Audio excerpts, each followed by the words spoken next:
Supreme court ತೀರ್ಪು ಕೊಡ್ತು, ಶಿಲಾನ್ಯಾಸನೂ ಆಯಿತು, ರಾಮ ಮಂದಿರನೂ ಆಯಿತು, ಉದ್ಘಾಟನೆ ಡೇಟು ಬಂತು. ನಮ್ಗೆ ಇನ್ವಿಟೇಷನ್ ಬಂದಿಲ್ಲ ಅಂತಂದ್ರು. ಇನ್ವಿಟೇಷನ್ ಬಂದ್ರೆ ನಾವು ಹೋಗೋದಿಲ್ಲ ಅಂತಂದ್ರು. ಆಮೇಲೆ ಹೋಗ್ತೀವಿ, ನಮ್ಗೆ ಇಷ್ಟ ಬಂದಾಗ ಹೋಗ್ತೀವಿ. ಎಲ್ಲದಕ್ಕೂ ಖ್ಯಾತೆ ಇರ್ತಕ್ಕಂಥದ್ದು. ಇವತ್ತು ಮೂರ್ತಿ ಆ ಸುದ್ದಿ ಅಲ್ಲಿ ಚಿಕ್ಕದಿದೆ, ಇಲ್ಲಿ ದೊಡ್ಡದಿದೆ, ಅಲ್ಲಿ ಸೊಟ್ಟ ಇದೆ, ಅವ್ರು ಬಂದಿಲ್ಲ, ಇವ್ರು ಹಿಂಗೆ ಹೇಳ್ತಾರೆ.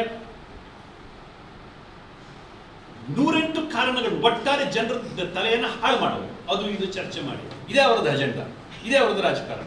ಯಾರೋ ಕೆಲವು ಮಂದಿ ಹೇಳ್ತಾ ಇರ್ತಾರೆ 4.5 ವರ್ಷದಿಂದ ಬರಲಿಲ್ಲ ಅಂತ.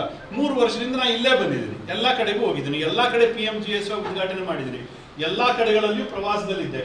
ಕಳೆದ 2 ವರ್ಷದಿಂದ ನನ್ನ ವೈಯಕ್ತಿಕ ಕಾರಣದಿಂದ ನಾನು ಎಲ್ಲೂ ಪ್ರವಾಸಕ್ಕೆ ಹೋಗಿರಲಿಲ್ಲ, ಆಗಿರಲಿಲ್ಲ. ಆದರೆ ಅಭಿವೃದ್ಧಿಯ ಪ್ರತಿ ತಿಂಗಳ, ಪ್ರತಿ 2 ತಿಂಗಳಿಗೆ 3 ತಿಂಗಳಿಗೆ ಅಭಿವೃದ್ಧಿ ಎಲ್ಲ ಕಾರ್ಯಕ್ರಮಗಳನ್ನು ಕೂಡ ನಾನೇ ನಡೆಸ್ತಾ ಇದ್ದೀನಿ. ನಾವು ನಡೆಸದೇ ಇದ್ರೆ ಹಣ ಬರುವುದಿಲ್ಲ ಕಣ್ರಿ. ದಿಶಾ ಮೀಟಿಂಗ್ ಮಾಡಿ, ನನ್ನ ಚೇರ್ಮನ್ಶಿಪ್ನಲ್ಲಿ ದಿಶಾ ಮೀಟಿಂಗ್ ಆಗಲಿಲ್ಲ ಅಂತಂದ್ರೆ ಜಿಲ್ಲೆಗೆ ಹಣ ಬರುವುದಿಲ್ಲ. ನಾವೇ ಅದನ್ನ ಮೀಟಿಂಗ್ ನಡೆಸಿ ಸಹಿ ಹಾಕಬೇಕು. ಯಾವತ್ತಾದ್ರೂ ಕೊರತೆ ಆಗಿದೆಯಾ ಜಿಲ್ಲಾ ಪಂಚಾಯತಿಗೆ?